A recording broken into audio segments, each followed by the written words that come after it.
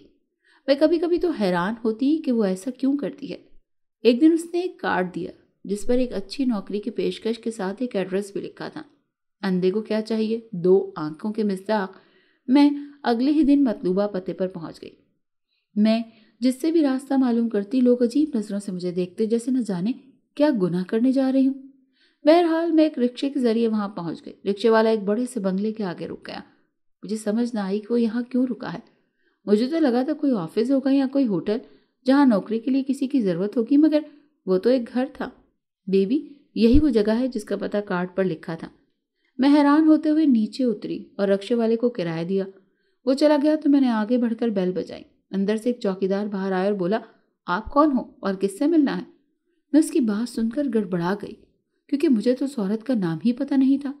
میں نے کارڈ نکال کر اسے دیا اور کہا کہ یہاں مجھے ایک میم صاحب نے بلایا ہے نوکری کے لیے۔ کچھ دیر وہ مجھے گھورتا رہا جیسے کہ میں کوئی چور ہوں، پھر بولا، آپ ٹھہرو، میں پوچھ کر بتاتا ہوں۔ میں وہیں کھڑی ہو گئی۔ گرمی شدید ہو رہی تھی۔ تھوڑی دیر انتظار کے بعد وہ باہر آیا اور بولا، میرے ساتھ آؤ۔ میں اس کے ساتھ اندر چلی گئی۔ سامنے طویل ڈرائیو وے تھا اور اس سے آگے گھر کا اندرونی دروازہ۔ وہ مجھے دروازے تک چھوڑ گیا۔ اندر ایک ملازمہ کھڑی تھی۔ وہ مجھے دیکھ کر ڈرائنگ روم میں چلی گئی اور نہایت عزت کے ساتھ مجھے ایک صوفے پر بیٹھنے کو کہا۔ میں حیران ہو گئی کہ وہ اتنے ادب سے کیوں پیش آ رہی ہے میرے ساتھ، جیسے میں یہاں کی مالکن ہوں۔ اس نے مجھے ٹھنڈا جوس لا کر دیا اور کہا کہ آپ انتظار کریں، میں ابھی آ جائیں گی میم۔ انہیں اطلاع کر کے آئی۔ میں وہاں بیٹھی دیواروں کو گھور رہی تھی، تبھی کسی کے قدموں کی آہٹ سنائی دی۔ میں فوراً کھڑی ہو گئی، مگر جیسے ہی دروازہ کھول کر آنے والے شخص کو دیکھا تو میری حالت تو جیسے کاٹو تو بدن میں لہو نہیں جیسی ہو گئی۔ مجھے لگا میں اپنے قدموں پر کھڑی نہیں رہ پاؤں گی، کیونکہ آنے والا کوئی اور نہیں بلکہ میرا اپنا سگا باپ تھا۔ میرے دماغ میں ان کی بہت ہلکی سی شبیہ تھی، اس کے علاوہ صرف ایک تصویر جو ان کی جوانی کی تھی، مگر میں انہیں پھر بھی پہچان گئی کیونکہ ان کا چہرہ بالکل نہیں بدلا تھا۔ بالوں میں سفیدی ضرور اتر آئی تھی، اور میری اماں تو اکثر کہتی تھی کہ پوری اپنے باپ پر گئی ہے۔ تو میری آنکھیں میرے باپ کی طرح نیلی تھیں، اور آج انہیں اپنے سامنے دیکھ کر مجھے یقین آ گیا تھا کہ اماں بالکل صحیح کہتی تھیں۔ اماں نے کبھی میرے نام کے آگے سے میرے باپ کا نام نہیں ہٹایا تھا۔ میں نہ جانے کن سوچوں میں کھو گئی تھی کہ وہ آگے بڑھے اور بولے، بیٹی۔ میں نے اپنے قدم فوراً پیچھے کیے اور لہجے میں حد درجہ تلخی سمو کر بولی کہ نہیں ہوں میں آپ کی بیٹی۔ میرا ایک ہی باپ تھا جس نے مجھے پالا، اور وہ اب اس دنیا میں نہیں۔ مجھے بیٹی کہنے کا حق صرف اسے تھا، آپ کو نہیں ہے۔ اور آپ یہاں کیا کر رہے ہیں؟ میں تو کسی عورت کے کہنے پر نوکری کے لیے یہاں آئی تھی۔ اگر مجھے پتا ہوتا کہ آپ یہاں ہوں گے تو کبھی نہ آتی۔ تو انہوں نے کہا کہ وہ عورت میں نے ہی بھیجی تھی، میں تمہیں کافی عرصے سے ڈھونڈ رہا تھا، اور پھر تم مجھے ایک دن مل ہی گئی۔ تم جس ریسٹورانٹ میں کام کرتی ہو وہ میرے دوست کا ہے۔ تمہارا سر نیم تمہاری ماں نے چینج نہیں کیا تھا، اسی وجہ سے تمہارا نام دیکھ کر میں چونک گیا اور مجھے تمہارے بارے میں بتایا۔ تمہیں دیکھ کر میں فوراً پہچان گیا کیونکہ تم میری ہی جیسی ہو۔ میں تم سے ملنا چاہتا تھا، تبھی اس عورت کے ذریعے تمہیں یہاں بلایا ہے۔ دیکھو، تمہاری ماں نے مجھے چھوڑ دیا تھا اور تمہیں بھی ساتھ دے گئی تھی۔ میری غلطی یہ تھی کہ میں نے تم سے ملنے کی کوشش نہیں کی بلکہ اپنا بزنس کرنا شروع کر دیا۔ میں نے ان کی بات کو کاٹ کر کہا، ہاں، آپ نے ایک بار بھی مجھ سے ملنے کی کوشش نہیں کی اور دولت بنانے میں مصروف ہو گئے، اور جب پیسے کا ڈھیر لگ گیا تو اپنی تنہائی اور بڑھاپے کا احساس ہوتے ہی اس بیٹی کی یاد آ گئی جسے ساری زندگی پوچھا تک نہیں، اور اب سوچتے ہیں کہ میں آپ کے ساتھ اس عالی شان گھر میں رہ لوں گی۔ میں کوئی کھلونا نہیں ہوں جس سے آپ اور اماں کھیلتے رہیں۔ پہلے ساری عمر انہوں نے مجھے سگے باپ سے دور رکھا، اور دوسری طرف آپ نے کبھی مجھ سے ملنے کی کوشش تک نہیں کی۔ دوبارہ مجھے ڈھونڈنے کی کوشش بھی مت کرنا۔ یہ کہہ کر میں غصے سے وہاں سے چلی گئی۔ دل تو میرا کیا کہ ریسٹورانٹ کی جاب چھوڑ دوں، مگر اس وقت میں یہ نہیں کر سکتی تھی کیونکہ اس سے شیما کا مستقبل برباد ہو جاتا۔ میں گھر آ کر پوری رات روتی رہی۔ بچپن سے میرے دل کا ایک کونا ہمیشہ سے خالی رہا۔ میں اپنے باپ کی تصویر دیکھ کر روتی تھی۔ مجھے لگتا تھا وہ ضرور ایک دن مجھے ڈھونڈتے ہوئے آ جائیں گے، مگر میرا انتظار ہی رہا۔ اور آج جب کہ میں ایسے خالی دل کے ساتھ جینا سیکھ چکی تھی تو وہ یوں اچانک میرے سامنے آ کر کھڑے ہو گئے جیسے کچھ ہوا ہی نہ ہو۔ میں نے شیما اور رانیہ کو ساری بات بتا دی۔ انہوں نے کہا، آپ بھی اگر آپ وہاں جانا چاہتی ہیں تو چلی جائیں، کوئی مسئلہ نہیں۔ آپ نے ویسے بھی ہمارا ہمیشہ بہت خیال رکھا ہے، اب آپ کا بھی حق ہے کہ اپنے بابا کے ساتھ اچھی زندگی گزاریں۔ میں کوئی پاگل ہوں جو اپنی بہنوں کو اس شخص کے لیے چھوڑ جاؤں جس نے کبھی مجھے پوچھا تک نہیں؟ ایک دن میں گھر آئی تو گلی کے کونے پر ایک بڑی سی گاڑی دیکھی۔ اندر پہنچ کر دیکھا تو سامنے میرے بابا بیٹھے تھے۔ میں نے ان سے کہا کہ آپ یہاں کیوں آئے ہیں؟ تو انہوں نے کہا تم بے شک وہاں نہ آؤ مگر میں تو یہاں آ سکتا ہوں نا۔ دیکھو تم مجھ سے بہت بدگمان ہو اور میں جانتا ہوں کہ تم حق پر ہو، مگر میں تمہاری ماں سے بہت محبت کرتا تھا۔ جب اس نے مجھے چھوڑا تو میں بری طرح سے ٹوٹ گیا۔ میں نے سوچ لیا تھا کہ میں تمہیں اس سے لے لوں گا۔ اس کے لیے تم سے جدائی بہت مشکل تھی اور میں اس کو یہ درد نہیں دے پایا۔ اس نے مجھ سے وعدہ کیا کہ اگر وہ تمہیں میرے پاس ہی چھوڑ دے تو میں کبھی اس کے نام کے آگے سے تمہارا نام نہیں ہٹاؤں گی۔ بس اس کی تکلیف کا خیال کر کے میں نے اسے ہاں کر دی۔ پھر وہ کہاں رہ گئی تھی مجھے نہیں پتا۔ اب جب کہ تم مجھے مل گئی ہو تو کیا تم میری سالوں کی تکلیف کو ضائع کر دو گی جو میں نے تمہارا انتظار کرتے سہی؟ میں نے آج تک دوبارہ شادی نہیں کی۔ میں تمہاری ماں کے بعد کسی اور عورت کا سوچ ہی نہیں سکا۔ بابا کی بات پوری ہوئی تو میں نے دیکھا ان کا چہرہ آنسوؤں سے بھر چکا تھا۔ میں نے کہا ٹھیک ہے مگر میں آپ کے گھر نہیں جاؤں گی، میں یہیں رہوں گی۔ تو وہ اتنے میں ہی خوش ہو گئے۔ ان کے گلے لگ کر میں یوں لگا کہ کسی گھنی چھاؤں میں آ گئی ہوں۔ وہ صرف مجھے ہی نہیں بلکہ رانیہ اور شیما کو بھی اپنی بیٹی کہتے تھے۔ انہوں نے اپنا گھر ایک یتیم خانے کو دے دیا اور خود ہمارے ساتھ ہی اس گھر میں رہنے لگے۔ شہر میں ان کا اچھا خاصا کاروبار چلتا تھا۔ انہوں نے مجھے کہا کہ تم اپنی پڑھائی مکمل کرو اور تینوں بہنیں مل کر میرا کام سنبھالنا۔ وہ ایک بہت اچھے پینٹر بھی تھے۔ اس گھر کو انہوں نے مالک مکان سے بات کر کے خرید لیا اور اسے بہت خوبصورتی سے سجایا۔ جگہ جگہ ان کی بنائی خوبصورت پینٹنگز لٹکتی تھی۔ وہ مجھے اور رانیہ کو پڑھاتے بھی تھے۔ رانیہ میتھ میں اور میں انگلش میں کمزور تھی۔ وہ گھنٹوں ہم دونوں سے دماغ کھپاتے رہتے اور جب ان کی توانائی ختم ہونے لگتی تو شیما انہیں زبردست سا کھانا بنا کر پیش کرتی۔ ہماری یہ چھوٹی سی جنت ایک بار پھر آباد ہو چکی تھی۔ ناظرین، اگر آپ کو ہماری کہانی اچھی لگی ہے تو ویڈیو کو لائک کریں، شیئر کریں اور ہمارے چینل کو سبسکرائب کریں۔